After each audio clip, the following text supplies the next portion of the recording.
கூலி second சிங்கிளான Monica song release ஆகிருக்கு. இந்த மோனிகா சாங்க்கான லிங்க்கு டிஸ்கிரிப்ஷனில் கொடுத்துருக்கேன். சாங்கு கேட்க நல்லா இருக்கு. இந்த சாங்கு 3rd பிளேஸில் தான் இருக்குது. பூஜா ஹெக்தே டான்ஸ் ஆடினதில் ஹீரோ கூட அப்படின்ற மாதிரி சோசியல் மீடியாஸில் பேசப்பட்டு வந்துட்டுருக்கு. தளபதியோடைய பீஸ்ட் படத்தில் அரபிக்குத்து சாங்கில் தளபதி கூட டான்ஸ் ஆடி இருப்பாங்க பூஜா ஹெக்தே.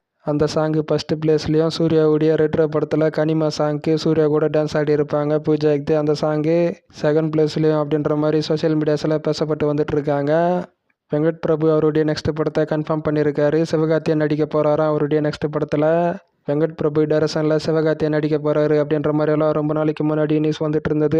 இப்போ வெங்கட் பிரபு சொல்லியிருக்காரு, என்னுடைய அடுத்த பட டைரக்ஷனில் சிவகார்த்தியை நடிக்க போகிறாரு அப்படின்ற மாதிரி கன்ஃபார்ம் பண்ணியிருக்காரு. கார்த்தியோடைய மார்ஷல் படத்துக்கான ஆடியோ ரைட்ஸை திங்க் மியூசிக் வாங்கியிருக்காங்க. சாய பங்கர் மியூசிக்கல் இந்த படத்துக்கு. பெட்டியிலிருந்து சிவராஜ்குமார் பர்த்டே ஸ்பெஷலாக போஸ்டராக வெளியிட்டிருக்காங்க. மார்ச் 25 இந்த படம் அடுத்த வருஷம் தேட்டர்ஸில் ரிலீஸ் ஆக போகிறது வேர்ல்டு வைடாக.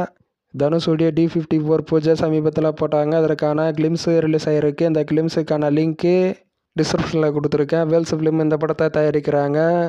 தலைவன் தலைவி செகண்ட் சிங்கிளான ஆகாச வீரன் சாங்கு ரிலீஸ் ஆகிருக்கு. இந்த சாங்க்கான லிங்க்கு டிஸ்கிரிப்ஷனில் கொடுத்துருக்கேன். விஜய் சேதுபதி நித்யா மேனன் இந்த படத்தெல்லாம் நடிச்சிருக்காங்க.